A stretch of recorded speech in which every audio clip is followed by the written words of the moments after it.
It's time to get all your Star Wars news in a single file. From Fantha Tracks TV, this is Good Morning Tatooine! Good morning, Tatooine, and welcome to the live stream. We are back once again with your weekly recap of everything Star Wars from this past week. So, what have we got in store for you this week? First up, we're talking Star Wars Andor. There was a launch event in Hollywood this past week. Tippett Productions has announced that they're going to be producing their own content moving forward. We'll be checking that out. Young Jedi Adventures, first cast members have been revealed. As was breaking news just as we were live last week, Mando and Grogu are coming to Disneyland, so we're going to check out the little video they produced for that. The Acolyte has added Manny Jacinto to its cast. Star Wars Tales from Galaxy's Edge Enhanced Edition is coming in 2023. We'll check out the trailer for that. We'll be discussing the consequences of Rogue Squadron being officially removed from the release schedule for Disney. And Marvel's December 22 solicitations have come out. Yoda and the Blade are leading the charge on that. We'll be checking out everything that's coming out in December from Marvel Comics. Joining me to discuss all this and much, much more from FanthaTracks.com, Mr. Matt Booker. Hello there. Hi, how are you? I'm good, buddy.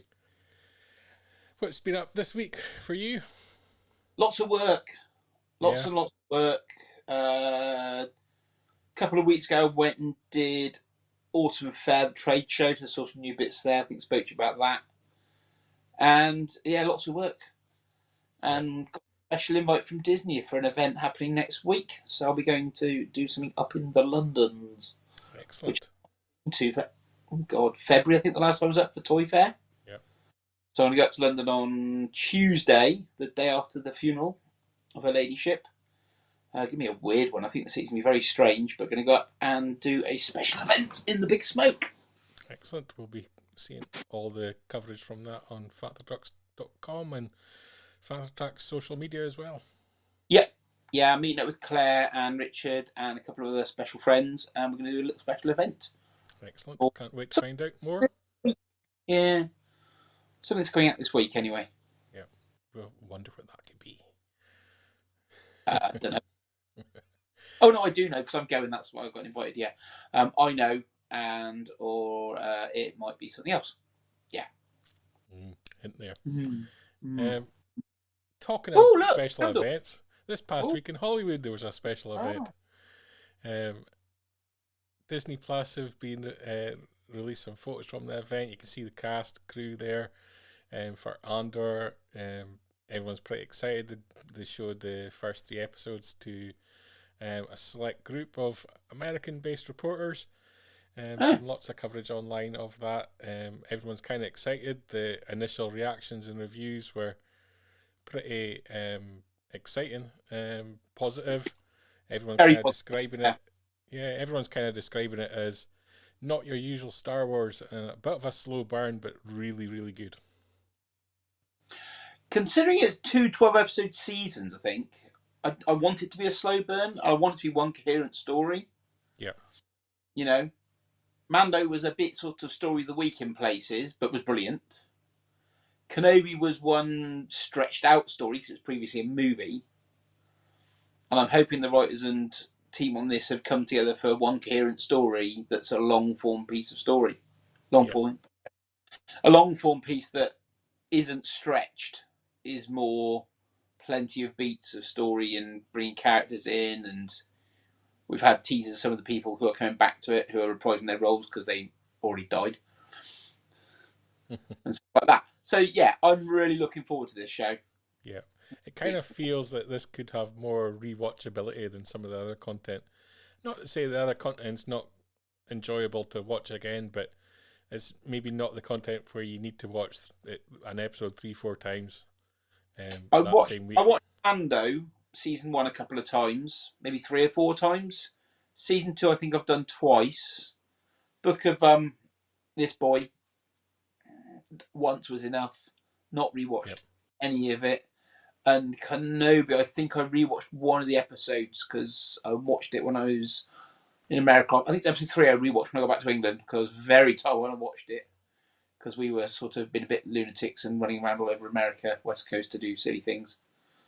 So I didn't pay attention watching episode 3 when I was out there. People are kind of comparing it a little bit to the Rings of Power that's coming out on Amazon just now, in terms of it's a slow build, it's steady, but the quality of it's really high. I know the quality's going to be amazing because it was all filmed on set in the UK. They built the sets, they went to locations, they did real world places. I do love the void, whatever you want to call it, from the Mando and Fett. I think the use of that in season 1 of Mando, I didn't even know it was a big screen. And then they show the making of documentary, like, oh, well, that's how they've done it. Okay. And then after that, in bits of Fett and other things, you can spot it. Like bits of Kenobi, it was obvious, and bits of Fett, it was obvious as well. Yeah. So, yes, they do, Chris. That's a good one. Need to get us the premieres again. Well, yeah, we all live in England, so we couldn't go to the American premiere of Andor, but we might be going to something for it this week. So, yeah, I mean, I've visited 3 or 4 of the UK locations where they filmed Andor. You came to Cleveley's with me, which we can't talk about. And where else did you go? You went to one in Scotland. I went to sort of the main sort of location in Scotland. So if you see in the trailers, you sort of see the I don't know what they're going to call it, but the Imperial Base, huge concrete structure in the middle of the Scottish Highlands. Yes, it's kind of like a water dam. Is what it is in the real world, but don't know quite what it'll be in the Star Wars world. But they're still going to call it the Highlands, which is really going to be confusing for me. Oh, are they? Yes. So yeah, that's going to be odd. Anakin Crespin there is making a comment there that this is going to be a more highbrow Star Wars that a lot of people have been wanting for, and I think that's probably true because you're now looking at multiple generations of Star Wars fans. Not everything's going to suit everybody. This is maybe for the OT generation, maybe more than it is for the younglings. I enjoyed Kenobi for what it was. There were some very good moments in it. It was well done overall. It just had a few dips that, I don't know, it didn't have enough polish to it. I think the problem we've got with all the Star Wars stuff now is 1 to 6 George had been thinking about for years. Like 4, 5, 6, he spent years writing those and plotting those out. And 1 to 3, he had a 20-year gap, near enough, 15-year gap before rolling cameras on them. So he thought those through in his head, and I bet since Jedi he was jotting ideas down. You know, Mace Windu came from a Journal of the Wills name, so there was, they had a lot more thought and process and blending and mashing and rewrites and all that gone into them. Yeah, and the Disney hasn't had that length of process and thought gone into them because they bought it and said, right, make some. Yeah, and I think the ones that have worked, let's call it the Mandoverse stuff, has kind of worked because you've kind of give it to one group of creators and let them play ball with it, where the other content, you've had one guy come in for this film, then followed by another guy, and they've all got their own ideas, and there was nobody really steering them. So that's maybe why I really love Solo, for example. It kind of works. It was an individual film. Same with Rogue One, individual film. Yeah. You're not relying on this stories by committee that don't really work, I don't think. And that's kind of why I think Andor could work. For me, is because you've got Tony Gilroy running the whole show, and he's not frightened to say what he thinks is rubbish, and which he always thinks a positive. Yeah, I'm very much on the fence that this should be really, really good. I was looking forward to Kenobi and Book of Boba Fett, but after visiting some of the sets last year and things we've heard, this was the one that really, really did it for me. Just because I watched Rogue One again last night just to refresh myself with it, and it's still a good, solid movie. Yeah. The only problem I had with Rogue One, it didn't sell toys because no kids want to buy dead people figures. That's just the way it goes. That is. Up next in the news, Phil Tippett. Tippett Studios is forming its own company, Tippett Productions. Going to be focusing a lot more on its own IP, creating its own content as well. This is kind of probably quite exciting for the fans of Tippett's work, because we've kind of seen it sort of had a resurge in recent years, and obviously he's been back. He was working on the sequel trilogy and the chess game and everything. Lots of other stuff. He's had his own feature came out as well. I think I forget the name of it. Was it? Yeah, Mad God. That's it's not the one. Yeah. I think, but from the clips I saw of it, it was a lifelong, not a lifelong, but a long period project. Yeah. To just do really, really well, and it was just a superb. The trailer I saw for it looked like an artist was just going right at it, hell for leather. Over the years, he's added little bits here and there to it, and I really want to see that, but I've not seen a UK release for it. Has anybody in America seen it? Probably quite a few fans have seen it, but I've not heard any reviews. But yeah, the man's a genius. Yeah. You know, you watch the more recent documentaries about Lucasfilm and all the rest of it, and ILM and that, and Phil's one of those mad loons that came out and just made gold. Yeah, and basically he's taken you're taking his name, his power of his name, giving other VFX guys a chance to bring their IPs to various platforms, whether it be film or TV, and there's definitely plenty of people out there shouting for content, and they could come up with something pretty special, I think. Yeah. Even if they only come in and do bits for, you know, like they've done with the new Star Wars stuff, they've come in and done little bits here and there. Yeah. It still shows, because it's that quality that his company is always, him and his company will be doing, I think. So I look forward to hearing where they come from and what they do, and, you know, what's next for them. Yeah. Next up, from Star Wars in 2023 is going to come Young Jedi Adventures, kind of like a fun kind of cartoon for the younglings, like we kind of spoke about earlier, about them doing content for everyone. They announced their first cast members, and don't know too much about this, but you know, as I say, you've got to have content for every age group, and I think this is the kind of thing that you mentioned earlier could sell toys. Mattel will do plushes of it, like the babies thing about the young Galactic creature. Pals. Galactic Pals, yeah, that. I mean, they were cute as hell. I watched all the episodes once. They were quite nice. Yep. Didn't have anything new, but beautifully done. Really nice style to it. Still, where's my baby Gamorrean Guard toy? I've got a collection of Gamorrean Guard bits of merch. Got the mug and the Galactic Heroes and the figures and all the rest of it. And I want a plush of the baby Gamorrean Guard from that episode, because it's just adorable. Yeah. It's a little piggy. Yeah. So this looks great. I mean, the Star Wars show, Kristen, this week announced the name of the little blue fluffy dude, who's, you know, it's cute. It's meant to be cute. They're going to make a toy of it. It's going to sell. It's aiming for an audience, and as long as it's a good little bit of fun, great. Yeah, absolutely. Content that we're maybe more familiar with, Mando and Grogu, they're going to be coming to Disneyland. This was kind of announced just last week as we were going live in the show, so I would bring it back this week, because they released a little video to go with it, which I can bring up on the screen now. So yeah, that's Mando. Batuu. Yeah. I thought the timeline of Batuu was between episode 7 and 8, but they realised that they've got other popular stuff and they've got them walking around. Yeah, so fair. I kind of think they've kind of abandoned that kind of element of in world what time zone is it at, and I think they're just going to throw any old character in there when they can make it make sense. And it wouldn't surprise me if in the TV series you have Mando and Grogu end up in Batuu for some random reason. There's John Favreau checking out Grogu anyway. Well, it's a pre-built set. The whole place I've been, it's wonderful.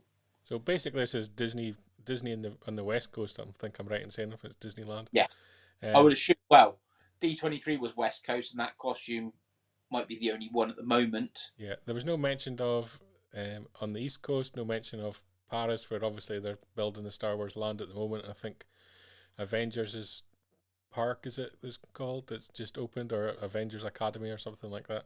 Yeah, the Marvel World bit. Yeah. I mean, the Spider-Man ride didn't do it for me at all. I can't remember who I spoke to, but somebody said to me that West Coast Disney isn't such a holiday destination like East Coast is. Like Brits go to Florida, and a lot of Americans go to Florida for holidays. Yep. And the West Coast isn't such a holiday destination in the same way, because West Coast is a far smaller park. So West Coast, they need to keep bringing in new stuff to draw the regulars and the locals back. Okay. I don't know. Somebody was over there was telling me this. So I think that's why they're going to be bringing these characters to the park on the West Coast, is to entice fans back to visit again, see new things, because they've got to keep it a lot fresher. Does that make sense? Yeah. I have noticed myself, like when you're at California, it seems to be a lot more people who are like season passes than it is necessarily Florida, where it's a lot more families on holiday. Yes. And Brazilians, because I speak Brazilian. It's the one language I pick up on. Then you hear it all the time in Florida, which is always amazing. I think they go there and they're not California. Yeah, I guess Florida's probably far closer. I guess. There we go. Or cheaper by flights, you know. Yep. Maybe the whole packaging is cheaper that coast, I guess. Yeah, I would have more land. So. Land's not such a premium in Florida because Walt bought it all, didn't he? Yeah, they kind of did it all in secret, didn't they? For nobody knew what was happening, I think, until I watched documentary on YouTube. Too late. Yeah, I think that's right. Yeah. Got other people to buy land for him. Oh, I own all of it now. Oh, whoops. Yeah. Casting news also came in this week for the Acolyte. Manny Jacinto joining the cast, and familiar from him from The Good Place, which he didn't have the best role. He had the worst role, I think, in the series. And Jason, I just didn't find it funny at all. So I don't know him from any of the rest of his work. Apparently, he was in Top Gun Maverick. Haven't seen that yet. So I'm kind of a bit concerned about this because it was Jason in The Good Place was a terrible character. So hopefully, I'm going to have to check out some of his other content, see what he's done. But they're talking about him being one of the three leads, along with Jodie Turner-Smith and Lung Yu from Squid Games. So interesting cast for a start. All new Star Wars. We really don't know what they're going to be doing here in terms of characters. It's going to be in the very tail end of the High Republic era. A lot of pressure because a lot of fans of that era in the literature world. So it's going to be interesting to see what they do. Well, I've heard they're filming it along the M4 somewhere, and I've seen him in Top Gun, and I've seen him in the El Royale one. And honestly, looking at his picture, I couldn't even recognise him in either of those films. I don't think he played a prominent role in either of them. I might be wrong. But Top Gun, brilliant, well worth watching. If you get a chance to see it in the cinema on it, it really is. It hits all the buttons. It's just got it right. So he must be one of the cadets, I think, maybe. Okay. One of the characters. I remember Tom Cruise and the other couple in it, and that's it. So the rest of them are a lot of background characters or second tiers. So he might be one of them. But yeah. Acolyte, brilliant. I mean, you've got one of the lead writers of the comics and stuff living just along the M4. So I hope, Cavan, you're going to get to visit that. He's out in Germany doing the NorCon this weekend, isn't he? He is, quite a few people out there doing that. Look really good. So, yeah, Acolyte. We know nothing about it really. Yeah. Due to start filming in November, I believe. A mix between the UK and America in terms of filming. Oh, is it a mix? Mm-hmm. Oh, okay. Certainly, that's the plan that I've heard. So whether that comes true or not, we'll have to wait and see. I'd heard they were meant to be filming it a lot early this year, and it just got paused. Yes, I think it was due to start early springtime, I think. Yeah. and it had actually been developed quite far, but they put it back for more work on the scripts, I think. Yeah, a lot of, I think, stuff had been built as well. I've been told with somebody. Yeah. So who knows? It's coming. It does seem a lot of the Disney content's being pushed back and staged out a bit, stretched out a bit further. So I'm hoping we don't get 3-episode premieres of stuff. Yeah. You know, 2-episode premiere of Kenobi by the second week. 5 days later, you're already halfway through the show. I'd rather they'd stretched it to 6 episodes over 6 weeks. I don't feel you need these 2-episode premieres and 3-episode premieres. The timings are all over the place. Yep.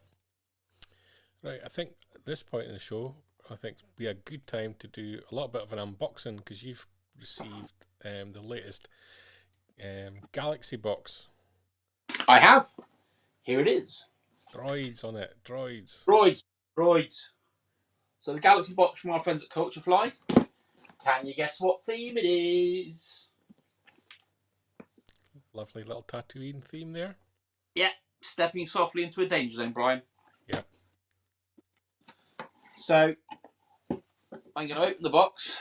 So how much is this per month? Is it round about I'm thinking it's round about the $12. Like, you unbox it. I'm going to look that up. You look up the details, Mr. Brian. We get sent. You can only buy this in America. We got contacted by Culture Fly. Do you want a box of this stuff? And we went, yeah, all right. So you get a nice postcard, and the back of it tells me all the things that are in it. But I'm not going to spoil you on that. So the first thing I've got is a nice set of Cantina Coasters. So you're $50 per quarter. Yeah. So it's the Ralph McQuarrie art, and it's all 6 coasters make up that picture there. So foam corkboardy coasters, nice bit of cork on the back, so they'll be quite useful. Put a cup of coffee on.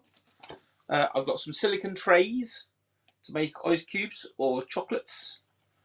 You know, some Rebel and Imperial Chocky Chocks. That'd be pretty awesome, wouldn't it? Yeah, that's nice. Seems nice quality. That's very nice. So, you know, I mean, a set of those is £6-7.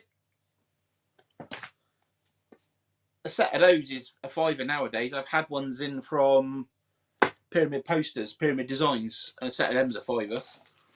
A nice big Jawa bottle opener. Etched vinyl thingy on the front, nice and thick, decent quality. That's rather nice. That's another £5. There's a bag, so I can go shopping with my Moss Eisley Trading Company bag with a zip at the bottom with an extra pocket. And a dark green lining. Very nice. So yeah, that's good. It's a decent quality bag. One of the bags I previously had wasn't the greatest of quality. It was a fold-out one. It wasn't brilliant. I know it's Tatooine and the Cantina, but it looks more like a... Is that Clone Wars either, sort of? No, it's... Yeah, it's a Kenobi Clone Wars Attack of the Clones. Hang on, get the angle right on the shininess. But a big enamel pin. A decent enamel pin of Benjamin. Oh, and we get a t-shirt. So the t-shirt is figuring down in the mobile nodes. That's a nice t-shirt. It is a nice t-shirt. The Galactic Tour. Oh no. Dun, dun, dun, dun, dun, dun, dun. So I'm trying to get... I can't even see myself. That's it. You're there. What have they crossed Alderaan out? scored out. Oh dear. Alderaan's crossed out. And they've got new planets like Navarro on it, so it's been designed recently. Yeah. Cantonic. Is that Cantonic? Takadona. Takadana. Yeah, Canto Bite Planet. Yeah, Sky of Navarro. Yeah, so it's bang up to date. Long sleeve tee. It's also got on it a little taggy thing. So yeah, they're nice quality shirts. Those I've been wearing the other ones I've been sent, and they're very, very nice. Glass mug with a bit of Macquarie art all over it. See if I can get that out without... Oh, it's polystyrene. Watch me make a mess. Oh, that's rather good. Oh, very nice. Where have I seen that bit of art in? I think that was in the Cantina pop-up book. I think you could be right. Yeah. It's got a bit of a scratch on it there. You see that scratch? Just there. That's a bit of a shame. But that's nice. It's a decent quality Stein. Yep. I'm sure they just got somebody and bought them and had it printed on, but that's good. I bet it's not dishwasher safe. Nothing like that ever is. And Docker Bay 94 canvas. Simple. Yeah, that's that logo. Well done. And then, oh look, and one for Brian. Do you want me to send you this, mate? I'll pass. I'll pass on No, the you can, droids. yeah, but you can stab pencils in his head. That's true. That's very true. Actually, then I'm not going to send it to you because you'd be mean to droids and you're not a nice person around a droid. So you're not allowed that one. Oh, it's blown vinyl. I was expecting it to be ceramic, but that is a blown vinyl. Yeah, definitely vinyl. R2 in... I mean... Stuck in a dune? Is he? Yeah, well, is he stuck in the mud or is he flying off like he did in episode 3? I don't know. But it's a receptacle for your pens. Very nice. So that's kind of cool. So there's a decent mix of stuff in there. Every single one has been a decent mix. You get some really nice quality items and some all right quality items. The balance is a little bit, you know, a couple of bits you're like, all right, okay. But other bits are really nice. The T-shirts, I've worn all of them and really enjoyed them. I think I gave one of them to Mark. It wasn't my colour and was more suitable to his complexion or something.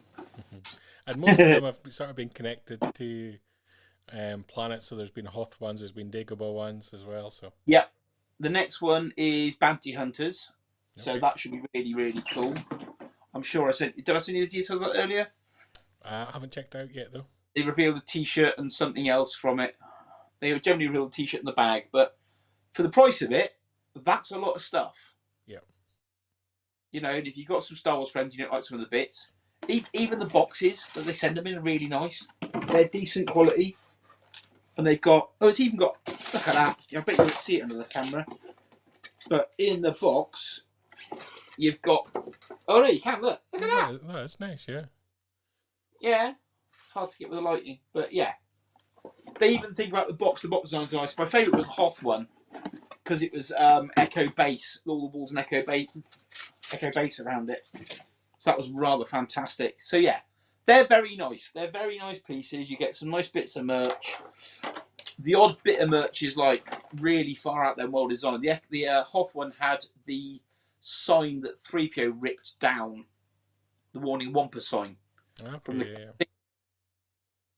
And that was a nice metal sign. And as Mark's collection is called Echo Base, I gave him that to put on the wall up there. But it was a full size, the size of the box that it comes in, it was that size tin plate sign of that logo. And I was like, that's really cool. There's a few pieces that have been fantastic. It was a Mandalorian jacket. Oh no, there's a bounty. That's the next thing in the next box. They're doing a Sabak Players World Tour jacket. Oh, nice.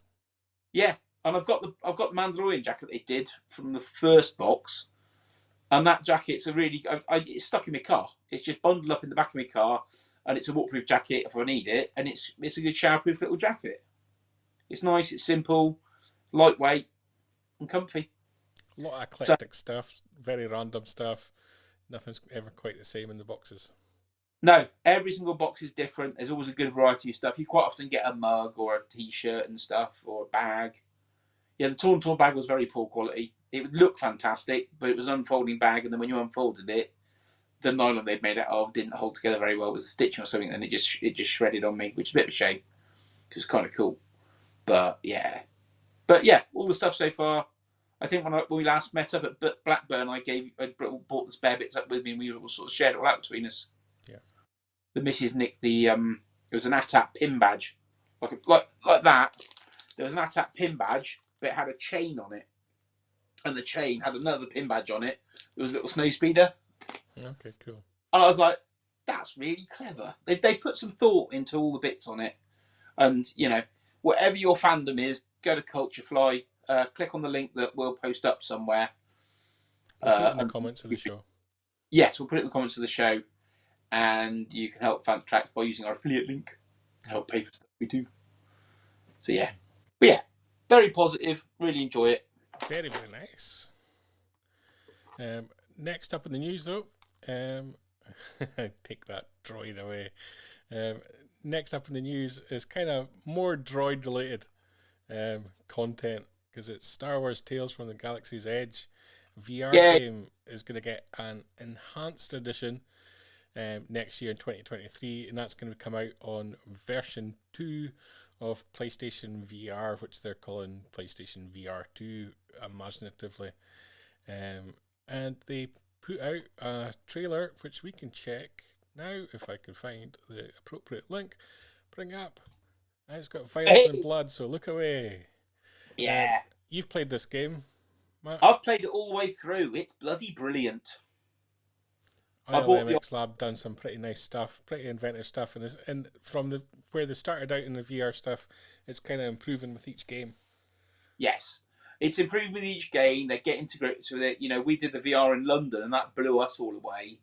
This game is fantastic, and they've really... I mean, the Oculus had great graphics, but it looks like the PS VR 2 is even higher quality visuals. So it's the same game, just up the quality of the visuals.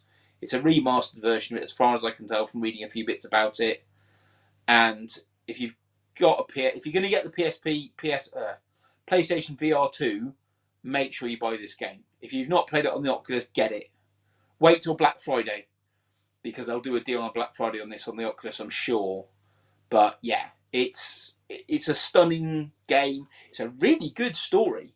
Yeah. Really good voice actors in it. You got Matt Word, and you got a few of the guys coming back and doing voices in it, and Anthony Daniels came back. It's great. I'm sure I sent you guys videos of me slapping up R2 and stuff and hitting 3PO, which you thought was hilarious. Yeah. Because Brian hates droids. Everybody else seems to love droids. It's really cool, but you just got a hate for them. I like K2SO because he had the best death ever. Because it just went on and on and on. It was just like, keep punishing them, keep shooting them, come on. And it was like the first time Stormtroopers have actually hit something.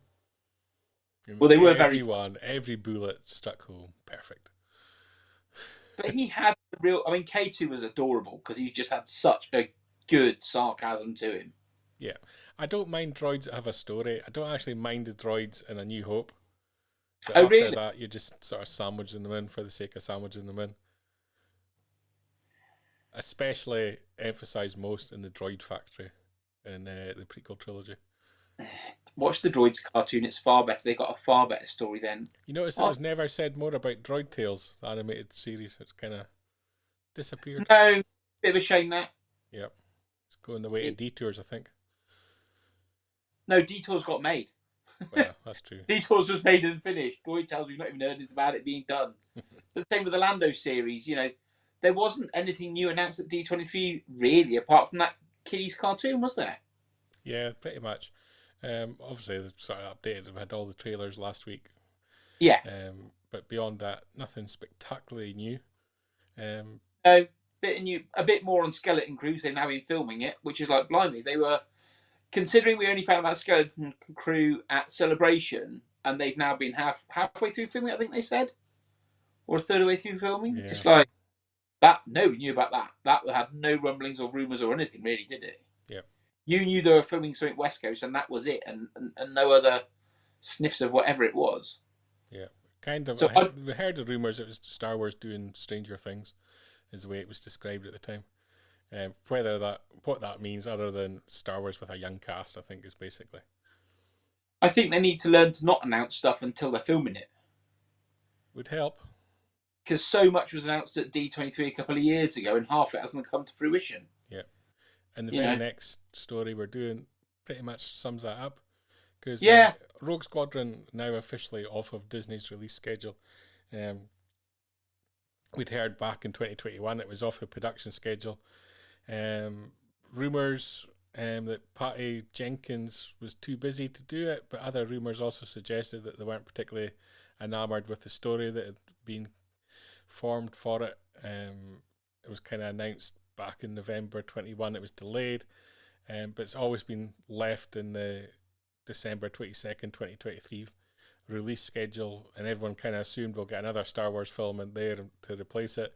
That hasn't happened either. It's just Star Wars has dropped off the 2023 movie release window, and I kind of knew this was happening, because if they're not filming something now, then it's not coming out in 2023. Let's put it like that. But I mean, there's a lot of TV projects coming. Yep. But I want to see Star Wars back in the big screen with mates, please. Yeah, and you know, and a lot of people are saying, oh, they should stick doing the TV stuff. Fair enough. Yeah, you're enjoying the TV stuff, but that's not making them $2 billion in revenue. No, it's not. And cinema is long from dead. And I seriously still enjoy going to the cinema. Yeah, I'm watching stuff at home. You know, I quite like watching episodic TV. There's too much to watch at the moment. Dear Lord, I can't keep up with it. But going to the cinema is a quintessential part of being a fan of these things. You know, I go to cinema to watch all kinds of films, and I don't want to announce another movie. I don't want them to announce they're doing another film. I want them to be filming a film. I want to be filming it. I want cameras to be rolling. I want the script to be finalised and done before they announce it. Keep your mouth shut. Don't say what's coming up. Don't need to hype stuff 3 years in advance. You know, until you've actually got it locked. Because the track record of Disney era Star Wars films for people who have been signed up to make them, and then the people who finish making them, has been downright appalling. Yep. Very, very poor. And, you know, I've enjoyed Rogue One. I enjoyed Solo. I didn't enjoy the sequel trilogy, but I'm actually wanting a new Star Wars trilogy. I want someone to take creative control and say, right, for the next 10 years, I'm working on this. This is what I want to do. I'm starting work on it now. It's going to take 2-3 years to develop, and it's going to be a couple of years between releases, so it's going to be the next 10-year journey of my career. And it needs someone from start to finish to spearhead that. And I don't necessarily expect that person to be the writer or the director, even as an executive. But, you know, I'm the one that's going to steer this entire thing. You know, in the way that Marvel work, and Marvel are bringing in different writers and different directors for each project, but they've got someone steering the boat. And I kind of respect Kathleen Kennedy as a producer, but she's not a creator in terms of the fact she's not a writer. She's not a story developer. That's not her job. And she never wasn't meant to be. No, but Lucasfilm is desperately lacking a creative director. And that's what they need, and that's what they need to spearhead a new trilogy. I'm not so interested in this individual films, because it kind of feels like they're just kicking the can along the road, not knowing what they're doing. Someone needs to grab it and take it and own it. And I think the problem you've got nowadays is there are so many streaming content services, there are so many film studios and TV studios all throwing money at these big names. Yeah. And I think that's what's taken, you know, the people like Colin Trevorrow and some of the other directors. You had the guys who did Game of Thrones, Boyes and Benioff, and they were doing a trilogy. And as far as I can tell, they never really explained why they left, but I think somebody else threw them more money. Was it Apple? They went to Netflix, I think. They signed a deal with Netflix. Apple Netflix. Yeah. That's the problem. You know, you say creativity is the best thing to get your juices flowing and stuff. But if someone comes and chucks you 3 times the amount of money somebody else is going to pay, you're gonna jump ship. You know, it's a big commitment to take on a trilogy, I think. So you need someone that really wants to do it. And George was going to, and he didn't want to in the end. No. So I rewatched a bit of the Phantom Menace documentary the other week. It just popped up on YouTube, and I watched like the first 5 minutes of it. And George, George in like 1996, 95 was saying, right, I'm now writing the Phantom Menace. This is going to be the next 10 years of my life, and he knew it. Yeah, and it's a very daunting task. I also kind of feel that Disney TV with Star Wars is kind of fallen into a little bit of a trap in terms of they're announcing characters and building TV series around that characters, where the TV series needs to be around a story rather than an individual character. Yeah. I have a feeling you've got too much in terms of Boba Fett, you've got Ahsoka, you've got Cassian Andor, you've got the Mandalorian, everything's character driven. It needs to be more story driven. I'm hoping with the Favreau verse, chunk of what we've got. As we saw with Book of Boba, the Mando came into it, and Ahsoka came into it, and Luke came into it. And I'm hoping it'll all thread together as a really good little universe of its own, little story arc of its own, little nucleus in that time period. And yes, they've done the flashbacks with Boba and stuff, and they can jump back and do other bits, and you've had other bits of other characters in stuff. So, I mean, yeah, you had episode 3 jump backs in Kenobi, didn't you? Yeah. Even though the age of and stuff, but I'm glad to see they're doing stuff like that and creating a more cohesive story. I kind of agree with Mark Howard's comment here in terms of like big movies drive hype, and as much as the TV's been good, it doesn't capture the same hype. And part of that, I think, is because people watch it to their own schedules. When you put it up on Disney Plus, it's not that let's book our tickets, let's go to the premiere, let's all speak about it at the same time in the same moment in time. Because really, the first 2 weeks of a movie release drives that entire movie release, and everyone's kind of pushing it to get it. When it comes to TV, people consume it in different ways. And you've got trailers far out for it, and the hype builds over a good year towards it. And although they're not doing that with Indy 5. Where's my trailer? Where's my trailer? Where's my film title? Surely they're not going to call it Indiana Jones. Looks like they are. It needs a pulpy, grindy title to it. Yeah. It needs a classic pulp title to it, and it certainly looks like it's going to be Harrison Ford's not just final Indiana Jones film, but potentially final film as well. Kind of it's leaning in that direction. It feels like. I don't think he'll retire. No, I think he will. No. He's one of those actors that won't retire unless he gets ill for some reason, which God forbid he won't, but he will. Unless he takes a helicopter somewhere or a plane somewhere. I ground him on that one. But, I think he'll keep making films. He may not do such big films as Indy again, because Indy, it's all him, isn't it? Yeah. It's not like Star Wars Episode 7 that was a bit of him. He didn't film for like a year doing that. His wife's about to go back doing Ally McBeal. Really? Mm-hmm. It's coming back. It's not going to focus on her. It's going to focus on another character, but she's going to be a executive producer and cameo role in it. Oh God! So he's going to have to stay at home, look after the pets then. Yeah, pretty much. And polishes aeroplanes and whatever else he's got, his trophies and stuff. Yeah. Over the carpets and cook the meals. He'd probably bring his son up to come and cook for him. I don't know, but yeah, Indy needs a full name. Indy needs a film out. Get on with it. Yeah. It was a very long production process, wasn't it? Very, very expensive and long production process. It's actually a crazy amount being spent on that production. Have you looked it up and gone? Yeah. Yeah. It's going to be one of the most expensive films, certainly the most expensive film Lucasfilm's ever made. It's going to be up there with Disney. Like trash Avatar, I think. And that's before they even market the thing. Yeah, I heard they filmed that in Eastern Europe somewhere, got the footage back, didn't like what they got, and then took the sets down in Eastern Europe, shipped them back to Pinewood and refilmed all the scenes. Yeah. And you're like, geez. Had they not got a script sorted when they started filming then, do you reckon? I think they didn't have the tech necessarily that they wanted working 100%. They wanted. And it was a lot easier to control on set than it is on location. Yes. There's a lot of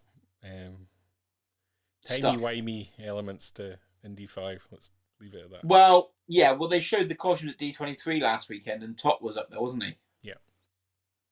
So, like, how the hell? Why is he in it? Because he carked it many years ago. And they've obviously announced Helena as the secondary character is going to be his goddaughter. Yes, daughter of whom? I think Salah. You reckon Salah? I was thinking Mark Brody. I know that John Rhys Davies is going to be in the film. Brilliant. So it would make sense it's Salah. Yes. Okay, fair enough. So we'll wait and see on that met him at London Comic Con years ago when I was... Great guy. Yeah, I was helping Jeremy with his costume at a photo shoot, and he was in the photo booth next door, and they came and I just stood and watched these two legends chat, and I was like, oh, this is lovely. And they're both chatting about a convention they've done recently with Patrick Stewart, and they were waffling on about stuff. Bunch of old thespians, brilliant. Yeah. You know, he's an absolutely fantastic actor and really brings a gravitas to whatever he does. So good that he's back. Last up in the news for the show, world of comic books. You're a comic book shop owner, Matt. I am. We've got a number of titles coming out in December. High Republic, The Blade, issue 2. The ongoing High Republic, issue 3. Yoda 2. Hidden Empire 2. Mando 6. Bounty Hunters 29. Dr. Aphra 27. Han and Chewbacca 8. No Vader, I picked up on. Nope. Kind of strange for me because I'm in the process of stopping collecting Star Wars comics, and so a lot of these issues, especially the twos and issue 3s, I'll not be collecting, so it's kind of odd for me. It's a very strange feeling. Yeah. But let's check out the individual comics that are coming up. The Blade, so High Republic's entering into phase 2. The Blade is part of that, and we've got some new Jedi. Essentially, this is going to be a prequel to phase 1 of the High Republic. That looks like a Klingon cross with Hellboy. It is. It's a very strange design. Looks nothing like Wesley Snipes to me. Blade. Yep. Doesn't have vampires. Yeah, I can't. People say High Republic's good, but I personally can't get into it. Yeah, I think a lot of people are finding it difficult because it's an entire new cast of characters. The names aren't particularly easy to remember. It's not a Han, Luke, Leia kind of situation. They've all got quite unique names. Porter Engel, I think is the name of the character there you're seeing there. Right, okay. High Republic's ongoing's also coming out. Vilder and Mate, they're going to be on, what was the name of the Jedi planet again in Rogue One? I've completely gone from my mind. Jeddah. Jeddah, that's where the story takes place. Temple Right. of Kyber on Jeddah. So some familiarity, even though we're going back in time to High Republic, get to see Jeddah in all its glory there. Story by Cavan Scott. Yoda, he's got his own series out, again by Cavan Scott. And weird cover, that one. I picked that one out just because it's one of the variants. I just thought it's like really weird Yoda cover. Yeah. By Y. Bengal. Yeah, very strange cover to that. Yeah. Yoda's back in the galaxy. I bet he hasn't. Yeah. Hidden Empire, which is the end trilogy to Charles Soule's one that started with War of the Bounty Hunters, and it had Crimson Reign, and then you're going to end it with Hidden Empire. It's coming out, so everybody's kind of loving Lady Kira. So more of that story on the horizon in December. I just wanted to see Kira back on the screen, though. Yeah. The Mandalorian, issue 6. I understand The Mandalorian's kind of no longer going to be a short series. It's going to become something of an ongoing. Just judging by the title they've given the trade paperback, because they've kind of called it Season 1, Part 1. So it looks like it's going to continue. Well, yeah, but Marvel have got a really bad knack of doing graphic novels in literally a handful of issues. Yeah. How many episodes were in Season 1 of Mando? 8? Yep. Yeah, they'll do 2 4-issue graphic novels. They won't do an 8-issue graphic novel out of it. Yeah, I hate this 4-issue graphic novels. It's crazy. That's ridiculous. Bounty Hunters 29, it's the ongoing that I'm enjoying least, and it's kind of the one I expected them to sort of curtail a little bit. I'm amazed it's still going. Yeah. It doesn't have the legs to me. So you've kind of got Bosk there. If you like into Transdorians fighting, you're going to get more of that. Aphra, battles. Yeah. Aphra's still kicking strong at issue 27. Elisa Wong on the writing duties there. And last up for December, it's Star Wars Han Solo and Chewbacca issue 8. It's going to be a 12. Is it a 10? I never remember whether it's a 10 or 12 issue series. I believe it's a 12 issue series. It would say at the end if it's 10 or 12 when they've stopped. I assumed it was only a miniseries, a 4-parter. No, I think something tells me it's a 12-issue series. But Yeah. don't blame me if it finishes at issue 10. It's definitely a short run series. Well, it's a maxi series, is what they call it. Yeah. Very rare that you get Tarkin on the cover of a comic. So if you're Tarkin fans, pick that one up. Yeah. That's kind of the comics coming out in December. Matt, what's working for you in your shop? What are people interested in Star Wars wise? My subscriptions to Star Wars comics haven't really changed much at all. I've had a couple of new customers come and a couple of go away. They're all selling well. Vader and Star Wars seem to sell the best. Yeah. And I was amazed about people to pick that up, considering it is literally just retelling the episodes we've seen like 2 years ago. Yeah. But people seem to be enjoying that as well. It had a second print that came out last week before. Yeah. Kind of surprised there wasn't a Star Wars or Vader in December. Maybe not so surprising that Revelations comic that comes out in November is kind of essentially rebooting everything and teeing everything up for 2023. So maybe they're just giving it a breathing space for December and we'll start again in January. I think Star Wars and Vader should be monthly without fail, in my opinion. Yeah. I was kind of hoping they'd go to issue 1 and it would allow me to finish runs. But I'm stopping I'm stopping at end of sets. So basically, random numbers. I think I'm after 26, but Star Wars 28. Then what's that? You're not even just going to keep getting the single issues without all the variants just to read it. No. Dear Lord, how long have you been collecting? Since 87, 88. Really? Yeah.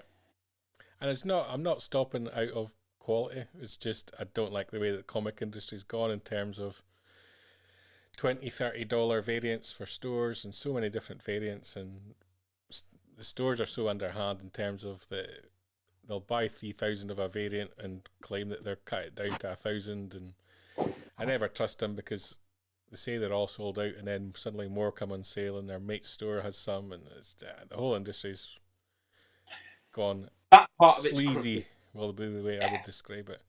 Yeah. The perfect example is there was one Star Wars comic that came out that was supposed to be limited to 66 copies, but if you go on CGC to see how many have been graded, 72 have been graded. I know I have one and it's not slabbed. Now every one that came out was supposed to be slabbed, but yeah, I have one that was never slabbed. So the whole thing's wrong. And was that like one? Yeah, and so the whole it was Scorpion Comics who no longer exist. That one was.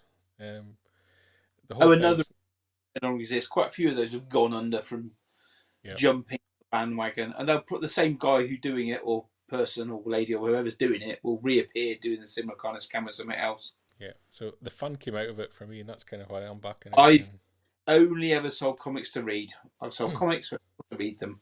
Yeah, and the amount of variants for Mando and the amount of variants for Boba Fett earlier this year was just ridiculous. I don't need 45 covers with Boba Fett's head on it. Just I do. No, not even you would want that many. Even I don't collect them like that. I've kept the odd variant. When they come in my shop, if I see a cover I like, I generally keep it. For a long time, I just went with every standard cover. The only one I kept any extras of was that Boba Fett one shot they did, and I ended up picking all the variants for that. And the first Marvel Volume 2 Star Wars Issue 1, I got sent 2 copies of it with the half colour and half black and white cover. Yeah. And it had my name in the front. And I opened it up and went, oh, that's wicked. That's got my name in it, in a Star Wars comic. That's quite cool for me. So I've been collecting since forever and a day. Yeah, Mark Howard just nailing it right there. Variant covers like trading card parallels just kill it for a lot of collectors. And that's what it's been like for me. It's been building up for a few years. I'm just like, you know what? There's no joy in this anymore. It's actually frustrating. Sure. The whole conversation is about how horrendous it is dealing with different stores. So you're just going to sell your entire collection of comics in as well? I'm freezing on it. I'm not going to sell them straight away. I probably will over time. I'm probably going to still collect the trades, I think. Yeah. And the trade variants. No. I know. But yeah, I collect all the books, I collect all the comics, and it's just time to cap it, I think. It's I'm running out of room as well. I must have about 50 long boxes of comics, and it's just like, where do you put them now? Jeez. Yeah. I used to collect a lot more comics and read a lot more comics, but I just don't have time to do it all anymore. So I still collect all the Star Wars stuff, and there's a couple of writers and a couple of artists that they do put anything out. I will get. I do get around to reading them, but the last couple of years have been a bit mental, so I've not caught up reading as much as I used to. But yeah. And then this year I managed to get all my sort of Grail comics, the ones that I've been looking for decades. Oh, really? Pick them all up, and that's kind of helped. But that's, if you finish your collection, it's like, well, what's the hunt anymore? It's just getting new stuff. This one here, that's a rare one, just sitting there, lovely. That's not even slabbed or anything. That's what people hate.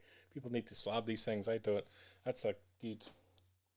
I bet you've read it as well. Some comic there, just sitting in a sleeve. We got bored on it, but yeah, I've got books like that. You know, I showed you one the other week, the first appearance of Thrawn in the comic. I got the signed edition. Yeah.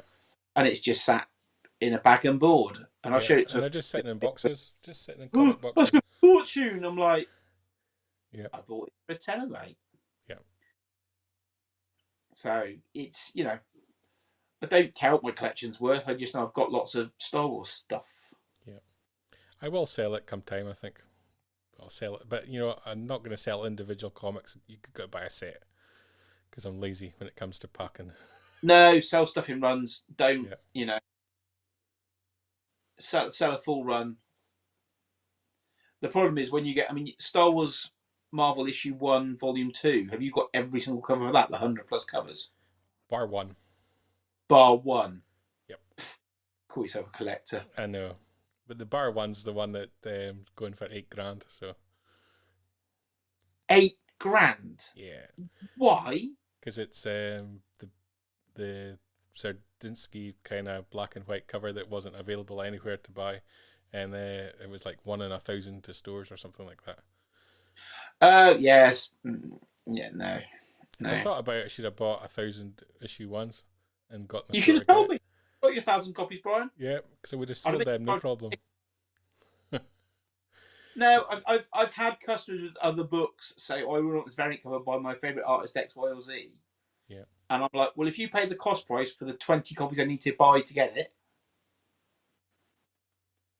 you can have it. Yeah. 1,000's a bit stronger, especially when it's like a $5 or $6 book at the start. It ends up being a lot of money to do it. You know, how much is it? $6,000 for that book? $8,000? Yeah, something like that.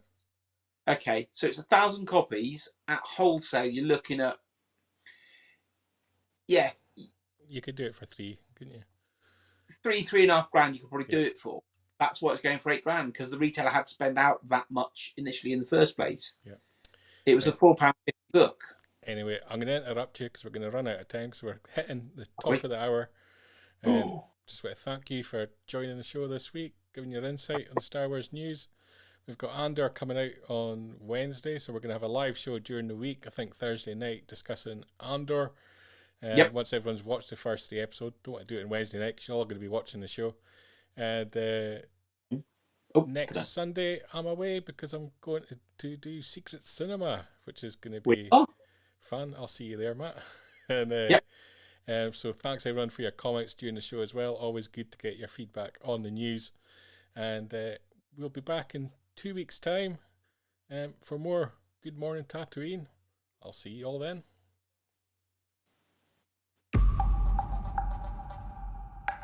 Keep up to date with the latest Star Wars news each and every day on FanthaTracks.com.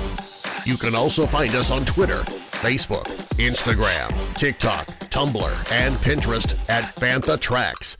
And be sure to like, comment, subscribe, and follow FanthaTracks TV to be alerted to new content and to be a part of our live